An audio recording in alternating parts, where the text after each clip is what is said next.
ನಿವೃತ್ತಿ ನ್ಯಾಯಾಧೀಶರಿಂದ ತನಿಖೆ ಮಾಡಿಸಲು ಆಗ್ರಹಿಸಿ ಯನ್ಮಡಗರ ಯುವ ಸೇನೆ ಜಿಲ್ಲಾ ಸಮಿತಿ ವತಿಯಿಂದ ಪತ್ರಿಕಾಗೋಷ್ಠಿ.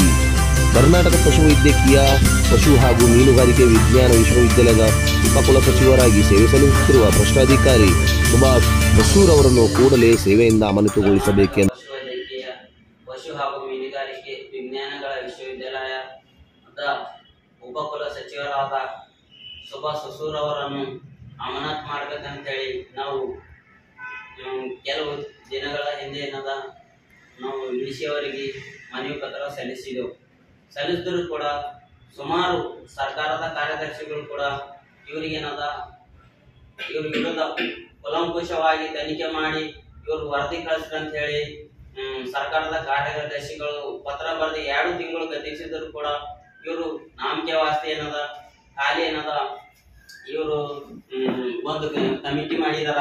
ಅವರಿಗೆ ಚಿರಪರಿಚಿತ ಇದ್ದಿನ ಹಂತವರಿಗೆ ಮತ್ತು ಅಲ್ಲಿನ ಅಧಿಕಾರಿಗಳಿಗೆ ನಾಮಕೆ ವಾಸ್ತೆ ಒಂದು ಕಮಿಟಿ ಮಾಡಿ ವರದಿ ಸಲ್ಲಿಸಲಾಕ ವಿಳಂಬ ಮಾಡ್ತಾ ಇದ್ದಾರ. ಆದ್ರೆ ನಾವು ಇವತ್ತು ಅಂಬೇಡ್ಕರ್ ಯೋಜನೆ ಜಿಲ್ಲಾ ಸಮಿತಿಯಿಂದ ಈ ಪತ್ರಿಕಾಗೋಷ್ಠಿ ಮಾಡುವ ಉದ್ದೇಶವೇನೆಂದರೆ, ಈ ತನಿಖೆ ಸತ್ಯ ಹೊರಬರಬೇಕೆಂದರೆ ನಿವೃತ್ತ ನ್ಯಾಯಾಧೀಶರಿಂದ ತನಿಖೆ ಆಗಬೇಕು. ಆಗಿದ್ದರೆ ಈ ವಿಶ್ವವಿದ್ಯಾಲಯದಲ್ಲಿ ಮಾಡಿರುವ ಹಗರಣವನ್ನು ಬಯಲಿಗೆ ಬರುತ್ತದೆ. ಆದ್ದರಿಂದ ಇವರನ್ನು ಕೂಡಲೇ ಇವರ ವಿರುದ್ಧ ಏನು ಮೇಲ ಅಧಿಕಾರಿಗಳು ಕೂಡ ಈ ಹಗರಣದಲ್ಲಿ ಶಾಮೀಲಾಗಿದ್ದಾರೆ. ಅದ್ರ ಕಡೆಯಿಂದ ಇವರಿಗೆ ಬಚಾವ್ ಮಾಡುವಂತ ಕೆಲಸ ಮಾಡ್ತಿದ್ದಾರೆ.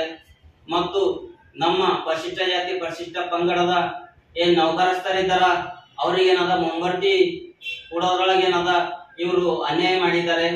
ಇವ್ರೇನು ನೌಕರಿ ತೆಗೆದುಕೊಂಡಿದ್ದಾರೆ, SSLC ಪಾಸ್ ಆಗಿ ನಂತರಿಗೆ ಅವುಗಳ ಹುದ್ದೆಗಳನ್ನು ಕೂಡಲೇ ರದ್ದು ಮಾಡಬೇಕು. ಮತ್ತ ಏನು BSc ಪದವಿ ಇರ್ತದ, ಪದವೀಧರರಿಗೆ ಪ್ರಯೋಗಾಲಯದಲ್ಲಿ ಸಹಾಯಕ ಮತ್ತು ಕ್ಷೇತ್ರ ಸಹಾಯಕ ಹುದ್ದೆಗಳೇನು ಇವೆ, ಈ ಹುದ್ದೆಗಳೇನದ ಈ ಯೂನಿವರ್ಸಿಟಿಯಲ್ಲಿ BSc ಪಡೆದ ವಿದ್ಯಾರ್ಥಿಗಳಿಗೆ ತಗೋಬೇಕು.